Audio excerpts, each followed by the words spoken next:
अस्सलाम वालेकुम नाजरीन, मेरा नाम जिशान अली ख़ान है और आज मैं आपकी खिदमत में हाज़िर हूँ एक नए टॉपिक के साथ। आज का टॉपिक जो है वो आयोस्ट के मॉड्यूल 1 इंट्रोड्यूसिंग मैनेजेबिलिटी के हवाले से है। बहुत सारे स्टूडेंट जो है जो क्लास अटेंड नहीं कर पाते या जो जस्ट लर्निंग के लिए आयोस्ट के मॉड्यूल्स के लेक्चर सुनना चाहते हैं या देखना चाहते हैं, उनके लिए ये मैं वीडियो बना रहा हूँ। तो जल्दी से टॉपिक पर आते हैं और स्टार्ट करते हैं। हमारा पहला मॉड्यूल जो है आयोश मैनेजिंग सेफली कोर्स का, वो है इंट्रोड्यूसिंग टू मैनेजिंग सेफली, जिसमें बेसिकली आपको समझाया जाएगा कि आपने मैनेज सेफली जो है वो क्या है और इसमें आपका क्या रोल है और मैनेजिंग सेफली क्या इम्पोर्टेंस क्या है। ठीक है, और ये इसके की पॉइंट्स हैं। तो हम स्टार्ट करते हैं कि why is it important to manage safely. Safety चीज़ों को मैनेज करना क्यों ज़रूरी है, ये क्यों अहम है। तो इसमें स्टार्ट करते हैं कि आजोश के कोर्स में आपको बताया जाता है कि जस्ट फॉर अ मोमेंट, कुछ मोमेंट के लिए, थोड़ी से वक्त के लिए सोचें कि आप एक ऑर्गेनाइजेशन में सीरियस एक्सीडेंट जो है वो हो जाता है और वो एक्सीडेंट आपकी नज़र में क्या मीन रखता है और आपके ऑर्गेनाइजेशन की नज़र में क्या हैसियत रखता है। ठीक है, तो जब आप injured worker, think about the injured worker, the personal cost, pain, suffering and the effect of their colleagues, friends and family. जब आप सोचते हैं इंजर्ड वर्कर के हवाले से, जो ज़ख्मी शख्स है उसकी ऊपर जो पर्सनल कॉस्ट आएगी, जो उसने पेन्स जो है दर्द उसने सहा है या जो सफ़र करेगा उससे, और उसकी वजह से जो उसके कोलीग्स हैं, फैमिली हैं, फ्रेंड हैं, सब इफ़ेक्ट होंगे। और वर्कर्स में है long hospital stage and may never work again.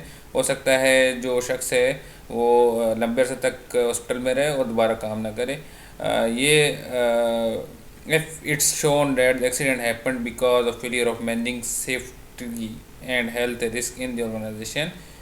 अगर ये पता लगता है कि जो एक्सीडेंट हुआ है वो सेफ्टी को मैनेजिंग सेफली ना करने की वजह से, ये हेल्थ रिस्क की वजह से ऑर्गेनाइजेशन में हुआ है, तो द रेगुलेटर में टेक एक्शन। रेगुलेटर मीन आपकी जो इन्फोर्समेंट अथॉरिटीज़ हैं, जो लॉ एंड के जो अदारे हैं, ऑर्गेनाइजेशन हैं जो लॉ को इम्प्लीमेंट करती हैं, वो आपके ख़िलाफ़ एक्शन ले सकती हैं और विच इन टर्न में lead to prosecution, fine and imprisonment, जिसकी वजह से जो ऑनर है, मालिक है, उसको जेल हो सकती है, उसको फ़ाइन देना पड़ सकता है या उसको सज़ा हो सकती है।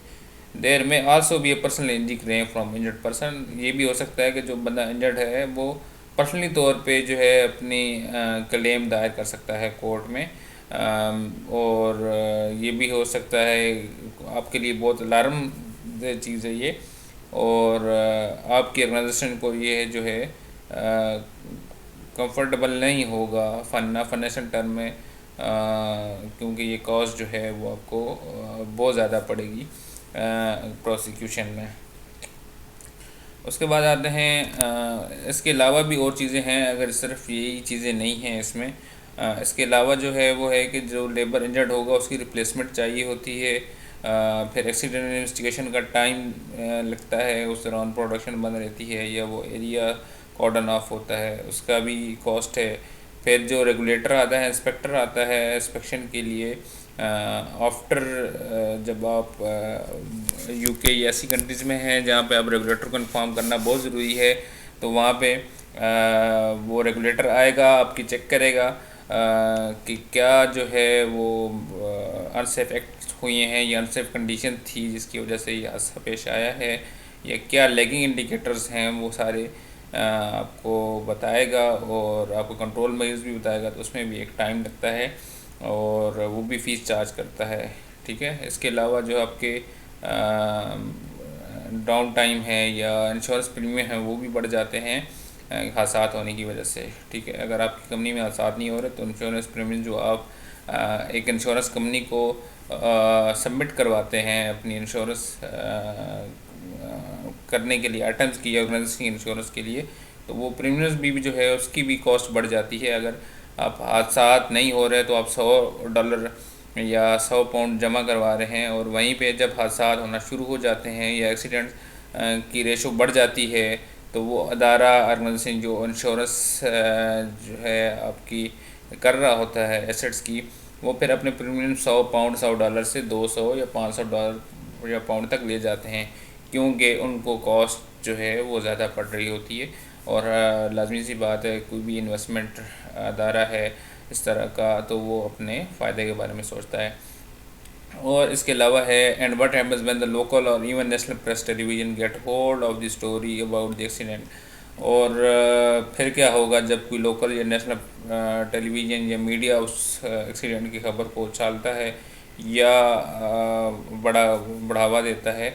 ये जब आप मल्टीनेशनल कंपनी में ऑर्डर कोई देते हैं या लेन देन करते हैं तो वो भी इससे इफ़ेक्ट होती है, और इससे आपके कस्टमर, क्लाइंट्स, एम्प्लॉयज़, कंट्रैक्टर्स और लोकल इंटरनेशनल कम्युनिटी जो है एनिमल्स के बारे में जो कह लें कि वो सोचना शुरू कर देती है कि इस ऑर्गेनाइजेशन को ऑर्डर देने चाहिए, नहीं देने चाहिए। तो you will probably find your loss of reputation will cost a lot more than those fines.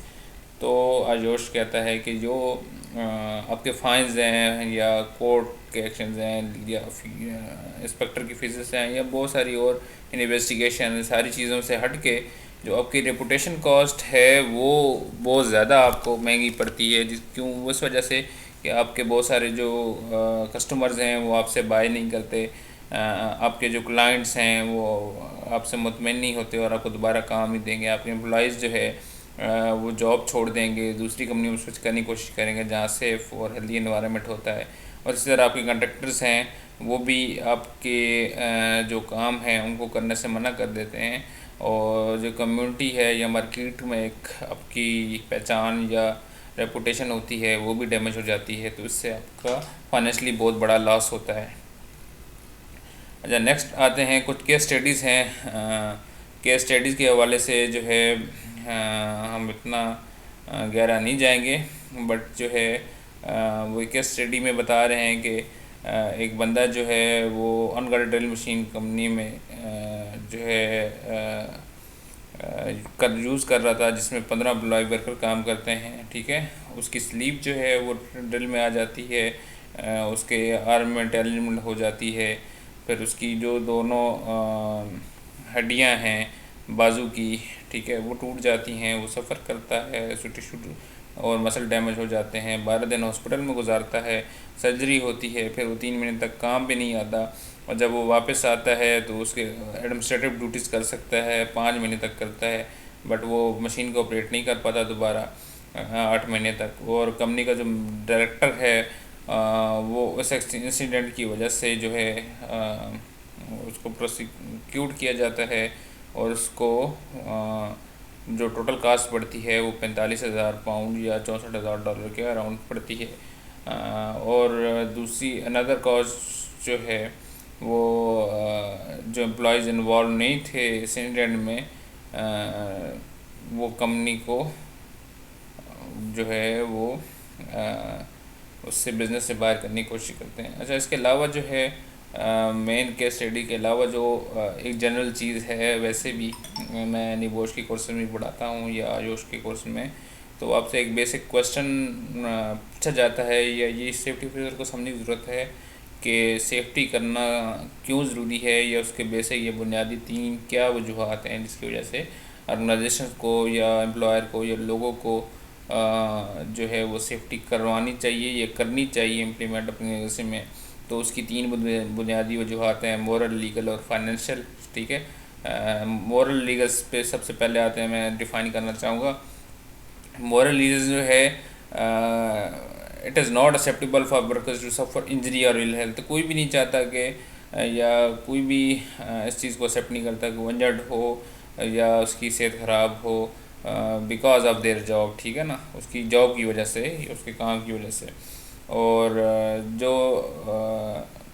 Organisation जो है अपने स्टाफ का ख्याल रखती हैं, केयर्स करती हैं उसकी, और हेल्थ एंड सेफ्टी उसको प्रॉपर प्रोवाइड करती हैं, एक हेल्दी इन्वायरमेंट होता है और सेफ़ इन्वायरमेंट प्रोवाइड करती हैं, तो वहाँ जो स्टाफ है वो खुशी से काम करता है, जिससे ऑर्गेनाइजेशन की प्रोडक्टिविटी में कई गुना इजाफा होता है, और टर्नओवर रेशो भी जो है वो कम से कम होता है। इसके अलावा जो है वो फिर एक केस स्टडी है, बट उसके बाद हम जाएंगे लीगल रीज़न पे या लीगल वजूहत। कुछ कंट्रीज़ में सेफ्टी हेल्थ लॉज कुछ कंट्रीज़ ऐसी हैं जिनमें हेल्थ एंड सेफ्टी लॉज हैं इम्प्लीमेंट हैं और usually require responsible people in the organisation to sustainable forcible risk from the organisation activities.